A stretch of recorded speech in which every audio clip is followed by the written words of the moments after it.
texto que nós vamos ler está na carta que Paulo escreveu aos Gálatas, capítulo 1 e o verso de número 10.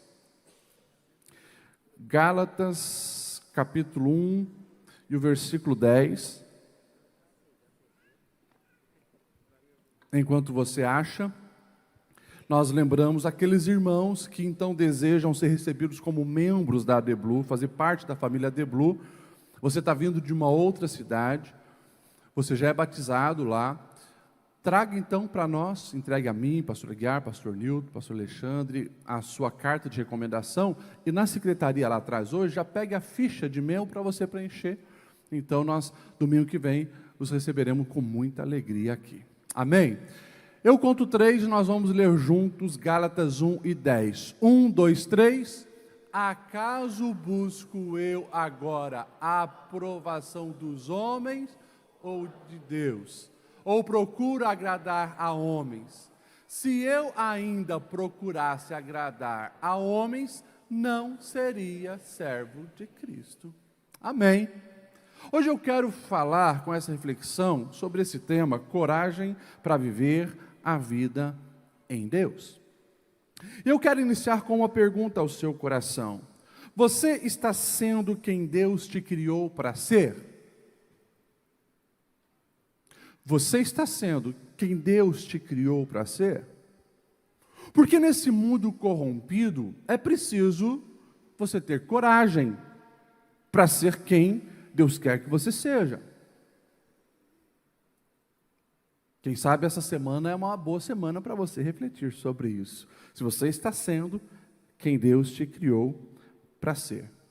Porque em algum momento da vida nós vamos ter que assumir de fato a nossa identidade em Deus, remar muitas vezes contra a correnteza, mas se nós queremos ser relevante, viver um propósito eterno, se nós queremos de fato dar os resultados que Deus espera de nós, mesmo cada um de nós tendo a nossa singularidade, a nossa autenticidade, nós precisamos então agir com coragem e com um posicionamento diante da realidade da vida.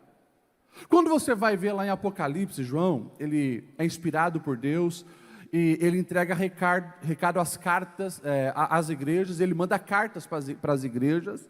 Se você pegar aquela carta à igreja de Laodiceia, você vai ver Deus dizendo assim, olha, porque vocês não são nem frio e nem quente, mas porque vocês são mornos, eu estou para vomitar vocês da minha boca. Ou seja, finge que é uma coisa que não é. Ou é um, ou é outro.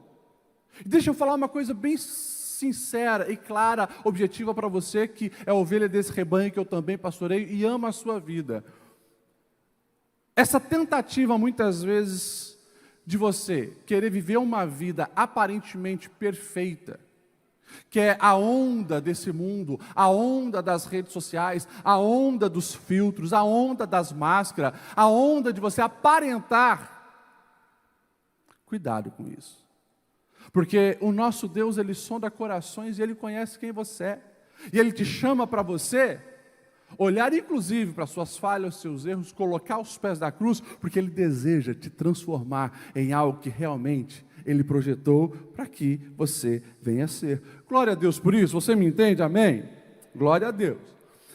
Eu gostaria de, nessa reflexão, não vai dar tempo talvez de falar de muitas outras coisas, mas eu quero colocar aqui pelo menos 4 erros que nós cometemos e comprometemos a nossa autenticidade em Deus, e são bloqueios que nos impedem de ser aquilo que Deus quer que nós venhamos a ser. Porque na nossa carência de um significado de vida, os 4 erros que a gente comete, a gente vive com necessidade de aprovação, consequentemente a gente faz comparações, e a gente cai, a partir das comparações, geralmente em 2 também graves erros. Ou o orgulho, se quando eu me comparo estou melhor, ou a inveja, se o outro está melhor. Então eu vou falar um pouquinho sobre esses 4 erros, baseado naquilo que nós lemos ali, porque o apóstolo Paulo, ele está dando uma palavra bem interessante. A palavra de Paulo é, acaso busco eu agora a aprovação dos homens ou a de Deus? Ou eu estou tentando agradar a homens. Se eu ainda estivesse procurando agradar a homens, não seria servo de Cristo. Deixa eu colocar você aqui. Quando Paulo ele escreve a carta aos Gálatas, você precisa entender que Gálatas não é uma cidade. Gálatas é uma região lá da Ásia Menor. E é bem provável que ele estava escrevendo as igrejas que ele havia fundado naquela região. Pelo menos quatro cidades nós vamos ver Paulo fundando igrejas naquela região: Derbe, Listra, Icônio e Antioquia da Pisídia. E o que estava acontecendo? Por que ele está com esse discurso, parece tão firme, tão duro? Acaso eu estou querendo agradar a homens? Por quê? Tinha um grupo de judaizantes naquela região.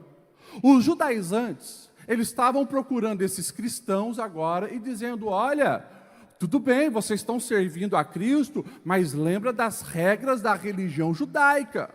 Vocês precisam continuar praticando as regras da religião judaica. Então, esse povo, eles diziam o seguinte: vocês homens têm que praticar circuncisão, todo mundo tem que continuar guardando o sábado, e coisas desse tipo. Aquelas tradições do Antigo Testamento, da lei, agora eles querem engessar a igreja, os cristãos naquilo. E Paulo, ele vem com, na nossa expressão, com os dois pés, dizendo: para com isso.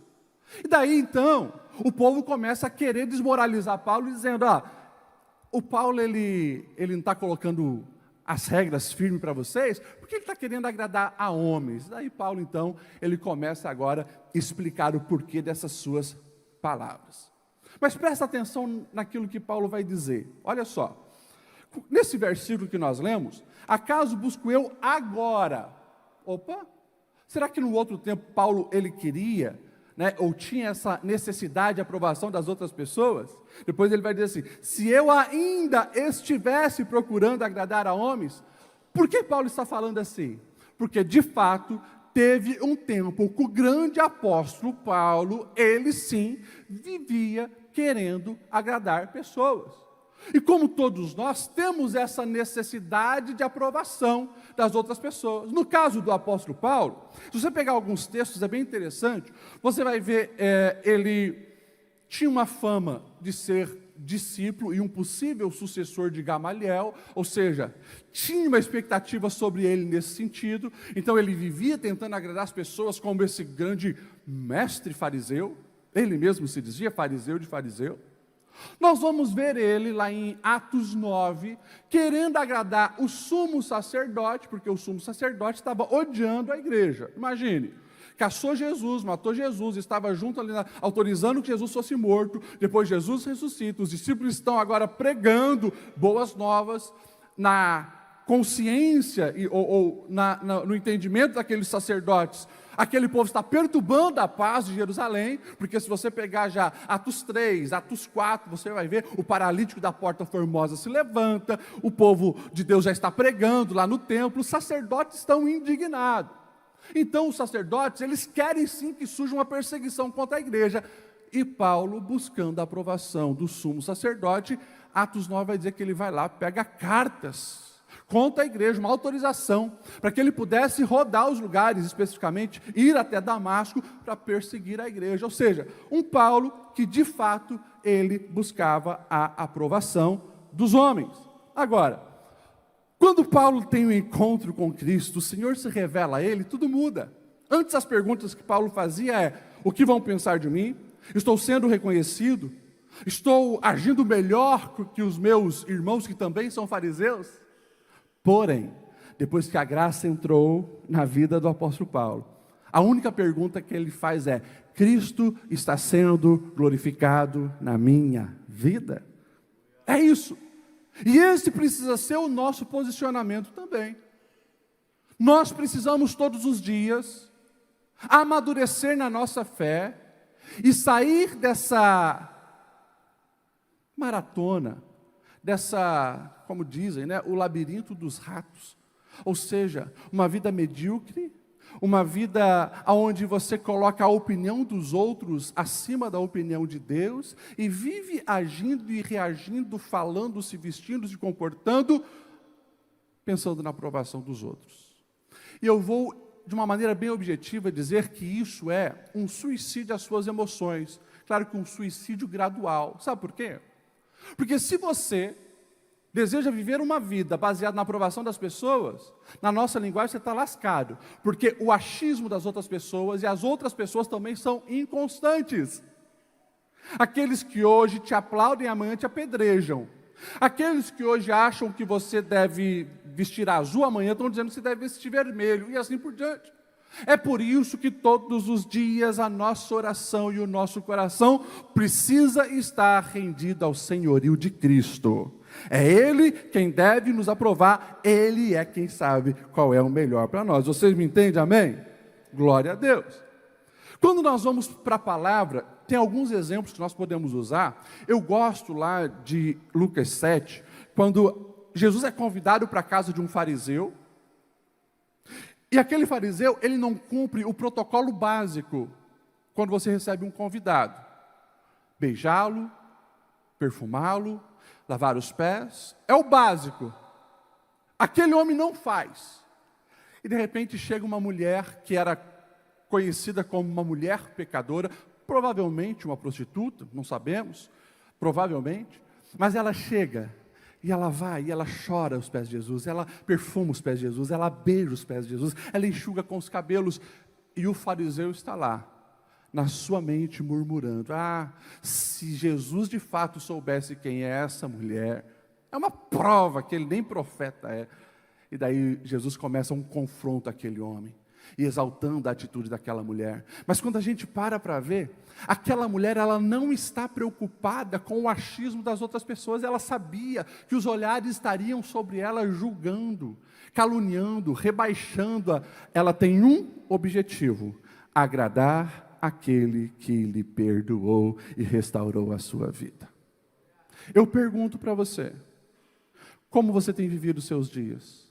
Ainda está nessa mentalidade tão baixa, de uma vida cristã tão medíocre, querendo apenas agradar as outras pessoas? Lamentavelmente, tem pessoas que muitas vezes nesse ambiente sagrado, elas estão mais preocupadas com a opinião dos outros, com a opinião de Deus. Muitas vezes a palavra fala ao coração, o coração fica ali constrangido, ela sabe que precisa de um posicionamento e atos de fé, mas ela nem vem na frente na hora do apelo, porque o que vão pensar? Opinião das outras pessoas. Ela tem vergonha de levar a Bíblia para o trabalho, porque será que vão aprovar essa minha atitude? Ela tem vergonha de falar de Jesus, por quê? Medo da aprovação e da opinião das outras pessoas. Em nome de Jesus, que você possa entender que o servir a Cristo é negar a mim mesmo, é negar o meu ego, é negar o meu achismo, e é viver para a glória do nome do Senhor. Glória a Deus por isso. Amém ou não amém? Fala para quem está do seu lado, então, se posicione com coragem. Aleluia! Nós precisamos disso todos os dias da nossa vida. Quando você vai ver um chamado de Jesus, e Jesus ele é muito duro, mas também direto com os religiosos, em Mateus 11, do 16 ao 19, o texto diz assim: a quem eu posso comparar essa geração? São como crianças que ficam sentados na praça e gritam umas às outras: nós tocamos flautas, mas vocês não dançaram, cantamos lamento, mas vocês não se entristeceram, pois veio João, que jejua e não bebe vinho, e vocês dizem: ele tem demônio. E agora veio o Filho do Homem comendo, bebendo, e vocês dizem: aí está um comilão e beberrão, amigo dos publicanos e pecadores, mas a sabedoria é comprovada pelas obras que a acompanham. Sabe o que isso está dizendo? Morno, vocês são morno, vocês não se posicionam. Vocês só têm um olhar de crítica, vocês só têm um olhar de observação, porque os religiosos eram assim. João está errado, Jesus está errado. Para eles ninguém estava certo, e eles não participavam e não se inteiravam de nada. Isso fala da nossa vida cristã. Uma pessoa que deseja de fato ser um cristão verdadeiro, jamais deve viver buscando a aprovação dos homens. Que nós venhamos render o coração a Deus e procurar agradar unicamente ao nosso Senhor. Glória a Deus. Vocês estão comigo, amém? Vamos lá. Essa necessidade de aprovação, ela também, claro, é fruto da comparação. Porque se a opinião e as vozes humanas têm tanto peso nas minhas decisões, eu vou ver o que os outros estão fazendo.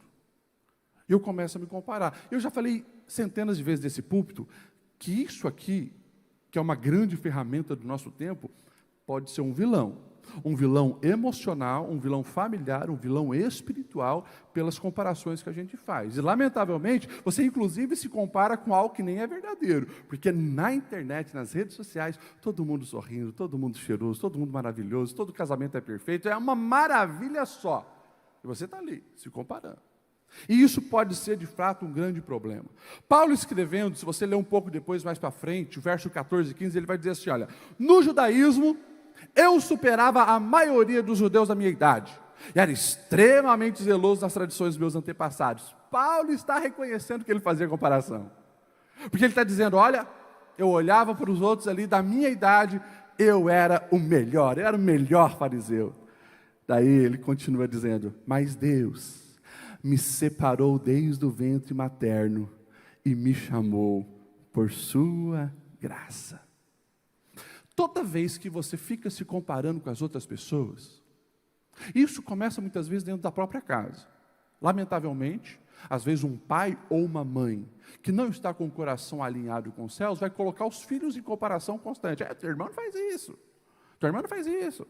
Ou comparando com a própria idade que ele tinha. Quando você era criança era melhor, porque agora você virou um adolescente, agora tem problemas.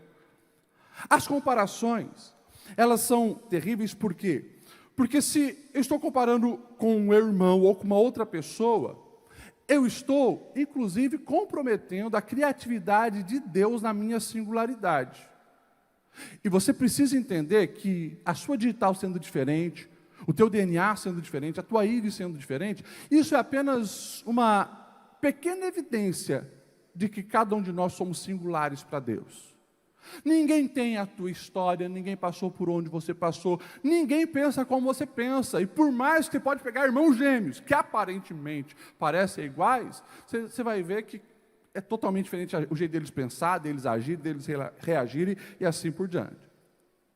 O profeta Jeremias, ele vai ser usado por Deus para dizer assim, olha, antes de formá-lo no ventre, eu o escolhi, antes de você nascer, eu o separei e te designei profetas das nações. Ou seja, um Deus que já no ventre está nos separando para cumprir propósitos nessa terra. A minha esposa, quando escreveu o livro Autêntica, que eu sempre digo é uma revelação, ela diz assim, olha, as nossas diferenças não são falhas, mas são manifestações da criatividade de Deus. Mas toda vez que você crente, entra nessa ideia de ficar se comparando, porque isso é forma do mundo, você está desperdiçando quem de fato você é. E é por isso que tem muito crente que vive um ciclo de frustração. Ele nunca está realizado, ele nunca consegue estar no centro da vontade de Deus, ele vive uma vida triste, sem a alegria que o Espírito Santo pode nos dar, porque na sua identidade ele está comprometido. Na sua identidade, ele está fragilizado. Então ele procura ser um pouco de todo mundo e acaba não sendo ninguém. Vocês estão comigo, amém? E deixa eu falar uma coisa, Deus sabe da sua fragilidade. Só que vai chegar um dia onde Deus vai chamar você para a autenticidade. Lembram de Jacó? Jacó, ele mente para o seu pai, dizendo que é o seu irmão. Porque ele queria os privilégios de quem nasce primeiro, 2 grandes privilégios. O privilégio de ser o primogênito na questão da herança, vai ficar com o dobro da herança do menor, e o privilégio da bênção, dar continuidade às promessas de Deus. E Jacó quer a bênção, mas ele vai com o seu jeitinho. E quando chegou o dia da bênção, ele e a mãe combinam, e você conhece a história, ele vai lá e engana o pai pergunta, quem é que está aí? E Jacó diz, é Esaú. E o pai desconfia, mas parece a voz, chega perto. Daí a mãe tinha dado um jeito lá para parecer peludo, a roupa do irmão, então o cheiro é do irmão, e ele recebe a bênção. O tempo passa. Mais de 20 anos passam. E Jacó não apenas colheu tudo que ele plantou, porque foi enganado também pelo seu tio Labão, mas quando ele sabe que ele tem que voltar para a sua terra, e tem que encarar o seu irmão, Deus se revela para ele lá no Val de Jaboque, em forma de um anjo que luta com Jacó. E o anjo vai fazer uma pergunta: quem é você? E daí não adianta, para Deus ele não adianta querer dizer que é um Esaú, ou que é qualquer outra pessoa. Eu sou Jacó, eu sou o enganador, eu sou o trapaceiro, eu sou aquele que mentiu para o meu pai, que passou a perna no meu irmão, eu sou Jacó. Quando ele reconhece quem ele é, então ele agora vai receber uma promessa. Não vai mais chamar Jacó. Agora você então reconheceu que de fato você precisa de um toque divino na sua vida. Serás Israel, e nós até hoje falamos o nome dele, Pai de multidões, Israel. Que nós possamos ter esse cuidado. O cuidado de não ficarmos nos comparando todos os dias, porque isso vai drenar aquilo que Deus tem para a sua vida. E isso vai confundir o seu propósito. Você vai ficar patinando. Sabe o que você precisa fazer? Você precisa conversar com o Espírito Santo todos os dias. Espírito Santo, meu amigo. Eu estou inserido nessa realidade, de fato, onde através das redes sociais eu sempre estou vendo e comparando a minha vida com a dos outros. Primeira coisa, peça perdão ao Espírito Santo, peça perdão ao Pai e ao Filho por isso. Segunda coisa, peça uma luz, peça uma direção ao amigo Espírito Santo. Ele é o teu companheiro de todos os dias, dizendo: Espírito Santo, me ajuda a ser quem eu devo ser, me dê coragem para viver essa vida. Porque eu sei que quando eu me posicionar para ser quem eu deveria ser, alguém vai se levantar para murmurar, para criticar. Porém, se eu agora já decidi que eu quero agradar a Deus, que os achismos dos outros vai para o ralo. O meu intento, o meu desejo, a minha vida é viver para o meu Senhor.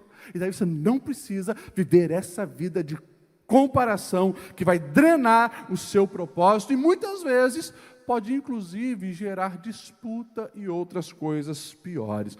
Vocês me entendem, amém? Glória a Deus. Qual era o problema que também afetou Paulo?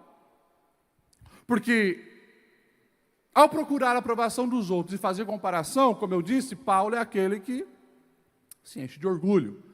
Porque de fato era alguém muito disciplinado, era alguém muito dedicado aos estudos, era alguém que conhecia a Torá de ponta a ponta, ele se destacava. E outra, né? A fama de Gamaliel como um dos grandes mestres daquele tempo era algo extraordinário. E ele ainda diz: olha, eu estava aos pés de Gamaliel. Ou seja, geralmente na roda, quem está ao pé do mestre tem uma grande possibilidade de ser o seu sucessor. Porque ali estão os melhores alunos. Quanto melhor o aluno, mais perto do mestre. Ele enfatiza: eu estava aos pés de Gamaliel. E o orgulho dominou o coração do apóstolo Paulo. Quando ele está escrevendo a carta dele aos Filipenses, capítulo 3, verso 4, ele começa então a narrar isso. Ele vai dizer assim: olha, se alguém pensa que tem razões para confiar na carne, presta atenção nisso, confiar na carne, eu ainda mais. Fui circuncidado no 8º dia de vida, pertencente ao povo de Israel, da tribo de Benjamim, verdadeiro hebreu, porque tinha hebreu que era mistura, né? Era um hebreu grego, verdadeiro hebreu. Quanto à lei, eu era fariseu, e fariseu, como você sabe, nesse tempo aqui, eram os caras top da religião, eram os caras que mais queriam ver a lei aplicada. Quanto ao zelo, eu fui perseguidor da igreja. E quanto à justiça que há na lei, eu era irrepreensível. Ou seja, se tinha um cara que se orgulhava por ser um excelente seguidor da lei de Moisés, era Paulo. Daí ele vai continuar dizendo assim: mas, alguma coisa mudou. O que para mim era lucro, eu passei a considerar como perda por causa de Cristo. Ou seja, a graça me alcançou. E ele é muito pesado em palavras, porque ele vai dizer: ó, eu considero tudo isso como esterco, se comparado à grandeza do meu Senhor. Sabe o que é isso? É o encontro com Cristo quebrando o orgulho do ser humano. Eu vou falar de uma maneira bem clara e direta, porque amo a sua vida. Grandes experiências que nós poderíamos, deveríamos ter em Deus, não acontece por causa do nosso orgulho, por causa do nosso ego. E Deus precisa se revelar para muitos de nós, e como fez com Paulo, jogar ele no chão, fazer ele cair do cavalo, ou da jumenta, não sei. Mas dá um confronto para que você possa enxergar realidades que você não consegue enxergar, para que você possa colocar Cristo no centro da sua vida. E Paulo, antes que tinha esse discurso, olha eu, olha eu, olha eu, depois ele vai dizer assim, já não vivo mais eu, mas é Cristo que vive em mim. Se você vê como ele se apresentava, é interessante quando você para observar. E na carta aos Coríntios, 1 Coríntios 15, 9, ele vai dizer assim, eu sou o menor dos apóstolos. Para os Efésios, capítulo 3, verso 8, ele vai dizer assim, eu sou o menor de todos os santos. E daí quando está na reta final, ele começa a escrever para Timóteo, 1 Timóteo 1,15, ele vai dizer assim, eu sou o principal dos pecadores. Antes era ele, tudo ele é o cara. Agora ele sabe que não tem mais glória nele. Mas se você continuar lendo Gálatas, lá no final ele vai dizer assim, quanto a mim, que eu jamais me glorie a não ser na cruz do nosso Senhor Jesus Cristo, por meio da qual o mundo foi crucificado para mim, e eu para o mundo. Vocês estão me entendendo, amém?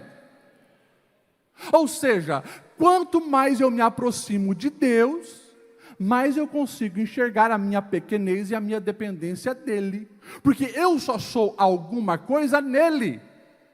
Sem Ele nada faz sentido, sem Ele eu não tenho valor nenhum. Sem Deus na minha vida, eu sou apenas mais um pecador rumando para o inferno, condenado eternamente. Agora, quando a graça me alcança, a minha vida muda, porque aí eu sou resgatado no meu valor, eu passo a ser filho de Deus, e aí está aonde eu devo me gloriar, porque a minha dívida já foi paga na cruz do Calvário. Vocês me entendem, amém? Parece que também vai chegar o momento onde que Paulo está numa crescente espiritual, e o camarada vai tendo experiências extraordinárias com Deus. Chega um momento onde ele vai dizer que conhece alguém que esteve no terceiro céu. Experiências que Paulo vivia na busca dele com Deus, na comunhão com o Espírito Santo. Mas depois, na sequência, ele vai dizer assim, mas Deus deixou um espinho na minha carne. A gente não sabe o que é. A maioria dos teólogos vão achar que Paulo tinha uma doença. E olha só, e presta atenção nesse detalhe. Ele vai afirmar, 2 Coríntios 12, 8, ele vai afirmar o seguinte, por 3 vezes eu roguei ao Senhor que tirasse de mim. Às vezes você fica triste que Deus não responde sua oração. O maior missionário do Evangelho tinha tete a tete com o céu. Ele pediu por 3 vezes, tira isso de mim, Senhor, tira isso de mim, Senhor, tira. O Senhor disse não.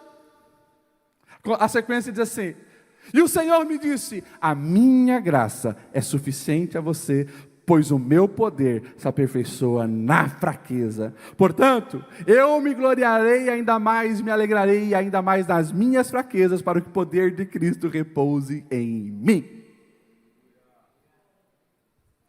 Deus não vai responder todos os seus problemas. E é por isso que essa igreja, nós abominamos essa falsa teologia da prosperidade, onde a teologia da prosperidade vai dizer que se você é filho de Deus, um servo verdadeiro de Deus, você não vai passar por perrengue, seu bolso sempre vai estar cheio, você só vai andar com o carro do ano, você vai ter mansão em Blumenau, mansão na praia. Ei, isso é falso, isso é fake, isso é besteira, isso não é o evangelho. Ah, pastor Ediar, mas Deus não é o Deus que pode nos prosperar? Pode, Deus é Deus de prosperidade. A Bíblia está cheia de pessoas que foram abençoadas no material, também com graça de Deus, e nós temos centenas de testemunhos aqui. Agora, não confunda o fato de eu receber uma bênção material de Deus como se isso fosse a definição total da minha vida. Não, vai ter perrengue sim. Servo de Deus passa necessidade, servo de Deus fica doente, servo de Deus tem problema na família, servo de Deus vai enfrentar um monte de desafio na vida. O presidente falou já hoje, no mundo tereis aflições. Eu digo mais, muitas vezes Deus não vai responder a sua oração, não vai tirar esse espinho na sua carne para que você dependa dele, para que você não se torne orgulhoso, arrogante, não suba para a cabeça e você se desvie. Porque enquanto está doendo, você está na presença do Senhor. Quando está doendo, você está ali dependendo da graça de Deus. Glória ao Senhor, amém? É interessante, quando você para observar, Jonathan, os discípulos, você vai ali observar o grande estrondo que acontece em Atos 2. Preguei esses dias sobre isso, né? A geração do cenáculo. O Espírito Santo vem, os corações estão unidos ali no mesmo propósito. O texto diz, perseveravam unanimemente em oração. Quando você vai para o grego, você vê que realmente todos eles tinham o mesmo coração voltado para a busca do Espírito Santo. Agora, você parou para pensar quem está ali? Lá em Atos 1, 13 e 14, vai dizer que lá estavam, e vai citando os nomes dos discípulos. Só claro, não vai citar Judas porque ele tinha suicidado. Mas você parou para pensar, do lado de um Simão que era zelote, ou seja, zelote era o grupo dos revoltados contra o Império Romano e andavam armados para fazer uma revolução. Tinha um Mateus, Levi, que era cobrador de imposto, que tirava dinheiro do povo para entregar para os romanos. E Jesus chama os dois. Depois de 3 anos, eu imagino a cena, né? Um orando pelo outro. Você já parou para pensar que naquele ambiente estava Pedro? E Pedro falou para todo mundo assim, Jesus, esses aí eu não boto minha mão no fogo, hein, mas eu vou estar contigo até o fim. E agora está todo mundo lá, o Pedrão está lá, todo mundo sabe que ele negou Jesus 3 vezes. E Pedrão está lá. O texto vai dizer que estava Maria e os irmãos de Jesus. Você lembra que os irmãos de Jesus nem acreditavam que ele era o Cristo? Todo mundo no mesmo ambiente. E todo mundo cheio de falha. Todo mundo estava ali, agora, um processo de amadurecimento, dizendo, Senhor, obrigado porque a tua graça me alcançou. Porque eu não sou suficiente. Todos eles sabem o erro um do outro, as falhas um do outro, mas agora eles não estão ali para apontar o dedo, nem estão ali para brigar para ver quem que é o maior, como antes eles disputavam, quem que vai sentar à direita, à esquerda, não. Todos estão dizendo, vem Espírito Santo, vem Espírito Santo, vem Espírito Santo, queremos a tua presença, Espírito Santo, e é isso. E depois de 10 dias clamando, eles são cheios, e a gente vê o resultado estrondoso que acontece, é isso.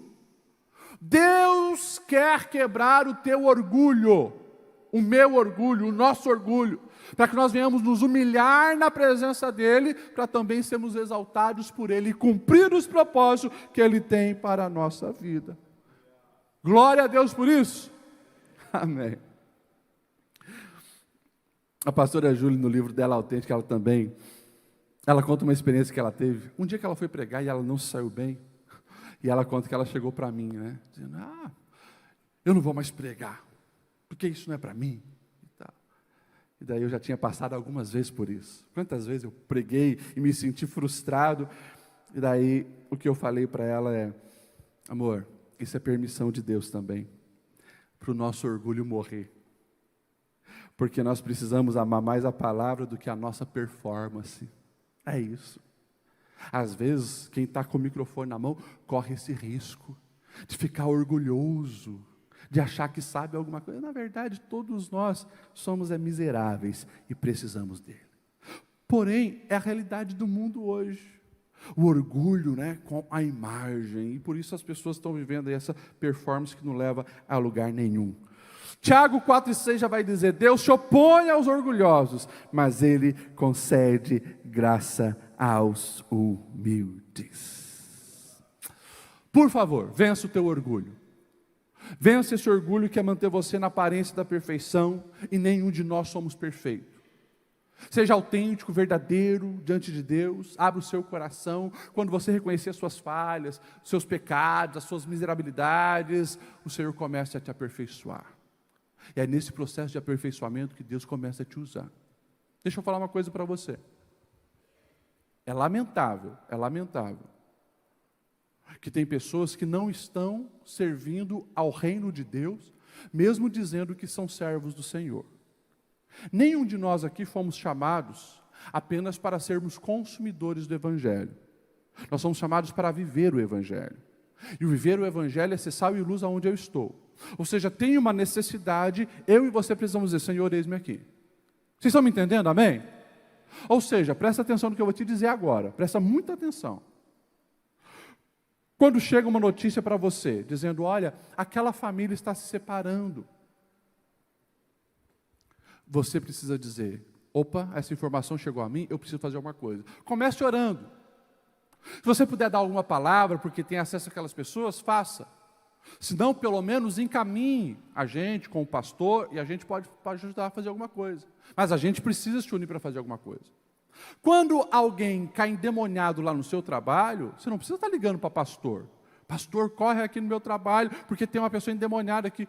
Você já tem autoridade em Cristo para colocar a mão e expulsar demônios. Quando você sabe de alguém que está doente, a autoridade em Cristo para você repreender a enfermidade e curar. Pastor, mas se a pessoa não for curada, não é você que cura, você precisa agir. Quem cura é o nosso Deus. Agora, tem que ter um posicionamento para ser sal e luz. Lamentavelmente, hoje, muitas pessoas se tornaram apenas consumistas do Evangelho. E a maioria com a desculpa, é que eu ainda não estou totalmente pronto. Totalmente. Da onde você tirou que para a gente ser usado por Deus, eu preciso estar pronto? O pronto fala de algo acabado. E todos nós estamos num processo de aperfeiçoamento e santificação no Senhor. A partir do momento que eu me rendo ao Senhor, o pecado eu já não quero. E o Senhor começa a trabalhar em mim, me moldar, me melhorar. Ah, pastor, mas esse que é o problema. Opa, não, então aí vamos separar os problemas. Uma coisa é você se arrepender e ser construído em Cristo para ser usado na mão dele. Outra coisa é você estar atolado no pecado e não querer fazer nada para Deus porque está atolado no pecado. Aqui é uma pessoa que já foi perdoada e está no caminho certo. Aqui é uma pessoa que ainda precisa se converter. São coisas diferentes. Se você está atolado no pecado, você está todo dia dizendo que ama mais o pecado do que a Deus. Você precisa sair disso. Confesse os seus pecados e se arrependa, porque o sangue de Cristo pode te perdoar e restaurar. E a partir disso, automaticamente, você entra nesse processo de aperfeiçoamento e santificação, e o Senhor vai corrigindo. O teu palavreado era muito baixo, o Senhor vai corrigindo isso.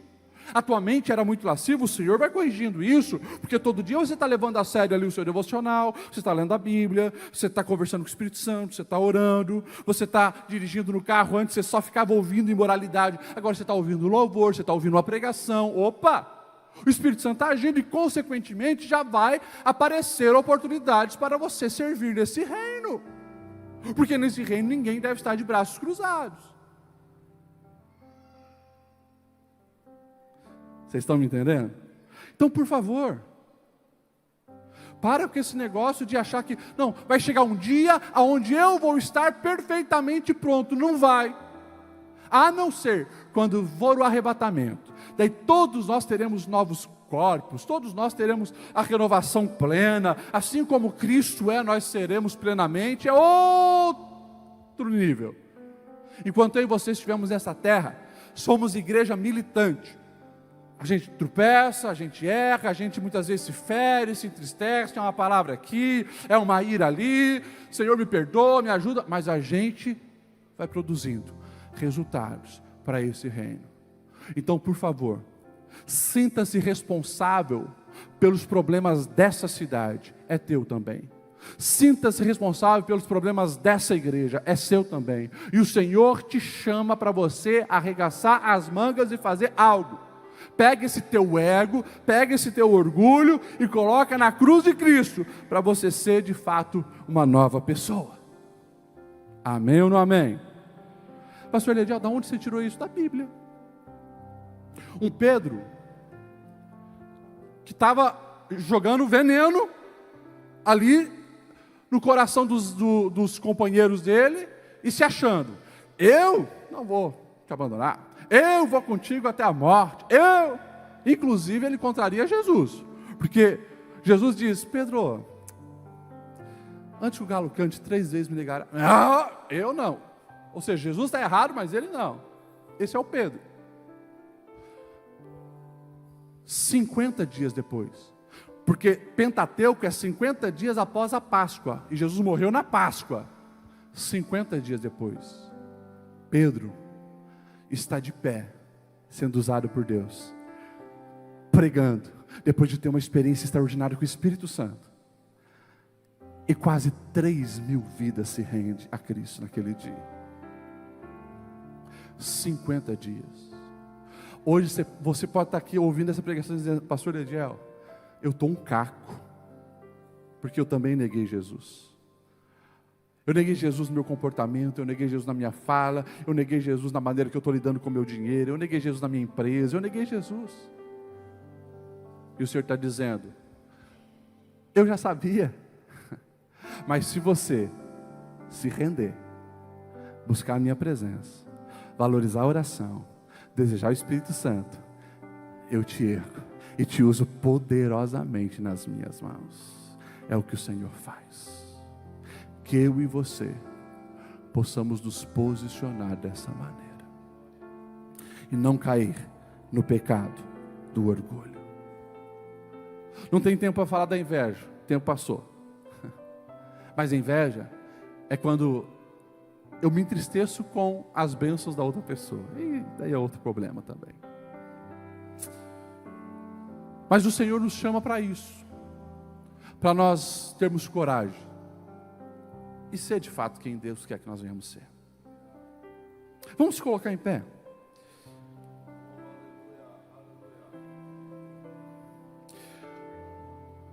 Deixa eu perguntar para você, você não precisa responder em voz alta. Você quer ser usado por Deus verdadeiramente? Porque se você quer, você tem que ter uma coragem de posicionamento. Deus não usa pessoas perfeitas, Deus usa pessoas disponíveis, porque pessoas disponíveis, elas vão se esforçar, para querer viver o Evangelho, e agradar somente o seu Senhor. Se você for para a palavra, você vai ver, ao longo da Bíblia toda, os heróis que nós admiramos e reconhecemos, tiveram que ter um posicionamento de coragem. E aí Noé? Está disposto a viver algo diferente? Passar décadas construindo uma arca, sem nem ver a chuva cair? Eu estou, Senhor, eu quero te agradar. Coragem. E Abraão? Está mesmo a fim de sair da sua terra, do meio de seus parentes, para um lugar que você nem sabe, mas eu vou te mostrar? Eu quero, Senhor, tenho coragem para isso. E aí, Sara? Topa ser mãe com 90 anos? Vem. E aí, Ana? Quer um filho, mas está disposto a entregá-lo no altar, para ele ser um instrumento nas minhas mãos? Tem que ter coragem, hein?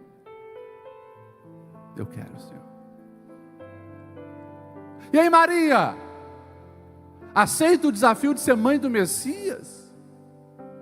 Vai engravidar pelo Espírito, vão te julgar. Eu aceito, Senhor. Todos eles. Heróis e heroínas tiveram que ter um posicionamento de coragem. Porém, eles passaram. E na cronologia humana, estamos em 2026 e agora tem o Lediel aqui. Tem o João, a Maria, o Nilton, a Rose, a Regina, a Carla, a Diane. Nós. E o Senhor continua dizendo: meu filho, você tem coragem para representar o meu reino nessa empresa? Você tem coragem de representar o meu reino nessa família? E lá na tua vizinhança? Você tem coragem e viver aquilo que eu tenho para você e não ficar agindo de acordo com o achismo dos outros? Você tem coragem? Qual é a tua resposta?